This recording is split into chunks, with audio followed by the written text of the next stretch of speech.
sudah klik video ini, tapi jangan lupa guys, klik tombol subscribe karena subscribe itu gratis. Dengan subscribe kamu support channel ini terus untuk upload hampir setiap hari. Ingat, subscribe itu gratis, gak ada ruginya kamu klik tombol subscribe guys. Selamat menonton, enjoy! Selain mempelajari khasiat tumbuh-tumbuhan, bukan hanya untuk menjadi makanan sehari-hari akan tetapi juga untuk pengobatan, Chung Bun mempunyai kesukaan lain lagi yang timbul dari rasa kasihnya kepada alam. Kasih yang sepenuhnya dan yang mungkin sekali timbul karena dia merasa hidup sebatang kara dan juga timbul karena melihat kekejaman yang menggores di kalbunya akan perbuatan manusia ketika ayah ibunya dan 3 orang pencuri itu tewas. Di tempat itu dia melihat kedamaian yang murni, kewajaran yang indah, dan tidak pernah melihat kepalsuan-kepalsuan, tidak melihat kekejaman. Rasa kasih kepada alam ini membuat dia amat peka terhadap keadaan sekelilingnya, membuat perasaannya tajam sekali sehingga dia dapat merasakan betapa hangat dan nikmatnya sinar matahari pagi, betapa lembut dan sejuk segarnya sinar bulan purnama sehingga tanpa ada yang memberitahu dan menyuruh hampir setiap pagi dia bertelanjang mandi cahaya matahari pagi dan setiap bulan purnama dia bertelanjang mandi sinar bulan purnama. Tanpa disadarinya, tubuhnya telah menerima dan menyerap inti tenaga mukjizat dari bulan dan matahari, yang membuat darahnya bersih, tulangnya kuat dan tenaga dalam di tubuhnya makin terkumpul di luar kesadarannya. Setelah keringat membasahi seluruh tubuh dan beberapa kali memutar tubuhnya yang duduk bersila di atas batu, Chung Bun turun dari batu itu, menghapus peluh dengan sapu tangan lebar. Setelah tubuhnya tidak berkeringat lagi, setelah dibelai bersilirnya angin pagi, dia mengenakan lagi pakaiannya dan pergi mengeluarkan bunga, daun, buah dan akar obat dari dalam goa untuk dijemur di bawah sinar matahari. Inilah yang menjadi pekerjaannya sehari-hari, selain mencangkok, memperbanyak dan menanam tanaman-tanaman yang berkhasiat. Menjelang tengah hari, mulailah berdatangan penduduk yang membutuhkan obat. Di antara mereka terdapat pula beberapa orang persilatan yang kasar dan menderita luka beracun dalam pertempuran. Untuk mereka semua, tanpa pandang bulu, Chung Bun memberikan obatnya setelah memeriksa luka-luka dan penyakit yang mereka derita. Lebih dari 15 orang datang berturut-turut minta obat dan yang datang terakhir adalah seorang laki-laki setengah tua bertubuh tinggi besar, di punggungnya tergantung golok dan dia datang terpincang-pincang karena pahanya terluka hebat, luka yang membengkak dan menghitam. Chung Bun, kau tolonglah aku. Begitu tiba di depan goa di mana Chung Bun duduk dan memotong-motong akar basah dengan sebuah pisau kecil, laki-laki bermuka hitam dan bertubuh tinggi besar itu menjatuhkan diri dan merintih kesakitan.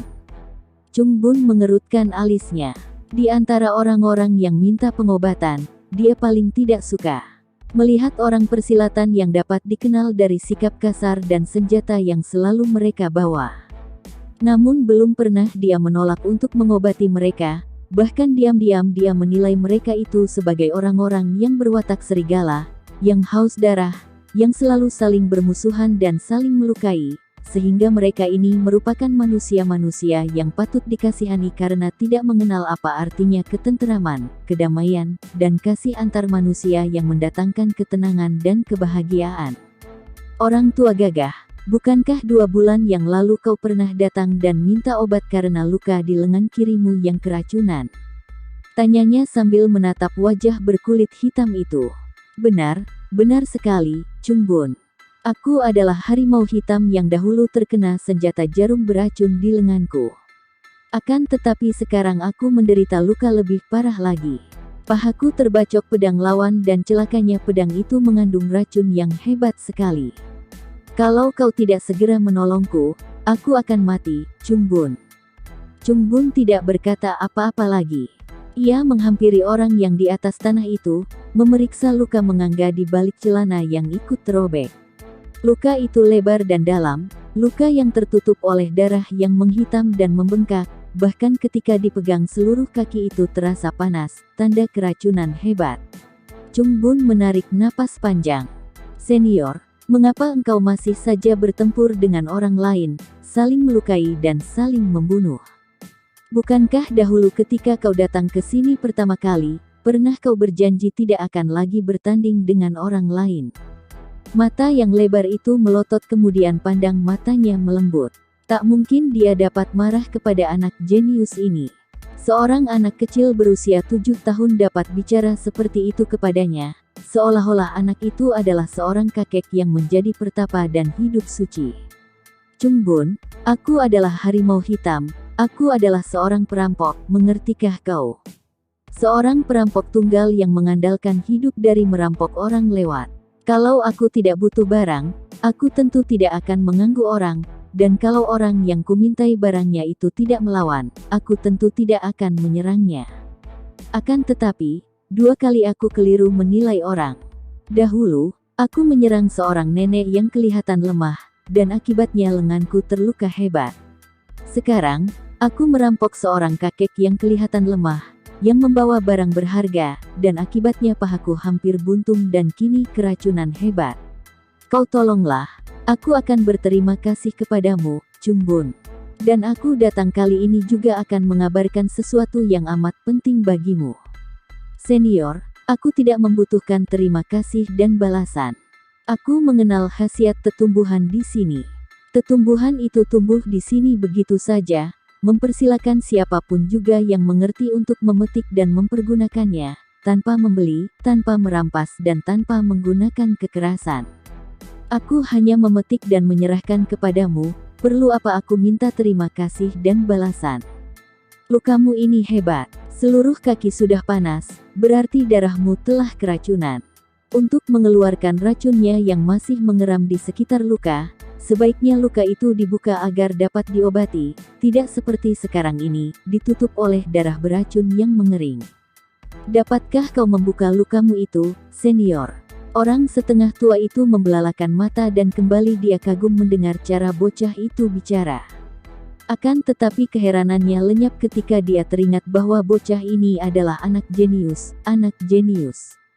Maka dia lalu menghunus goloknya. Saat melihat berkelebatnya sinar golok, Chungbun memejamkan matanya. Terbayang kembali 3 batang golok yang membacoki tubuh ayah bundanya, dan banyak golok yang kemudian membacoki tubuh 3 orang pencuri itu. Harimau hitam menggunakan ujung goloknya untuk menusuk dan membuka kembali luka di pahanya. Dia mengeluh keras, akan tetapi lukanya sudah terbuka dan darah hitam mengucur keluar. Dengan siksaan rasa nyeri yang hebat, harimau hitam melemparkan goloknya dan menggunakan kedua tangannya memijit-mijit paha yang terasa nyeri itu. Chungbun berlutut, menggunakan jari tangannya yang halus untuk bantu memijat sehingga darah makin banyak keluar. Darah hitam dan baunya membuat orang mau muntah.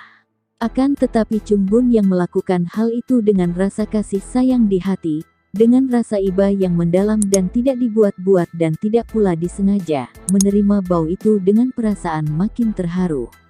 Betapa sengsara dan menderitanya orang ini, hanya demikian bisikan hatinya. Dia lalu mengambil bubukan akar tertentu, menabur bubukan itu ke dalam luka yang menganga. Aduh, mati aku. Kakek itu berseru keras ketika merasa betapa obat itu mendatangkan rasa nyeri seperti ada puluhan ekor lebah menyengat-nyengat bagian yang terluka itu.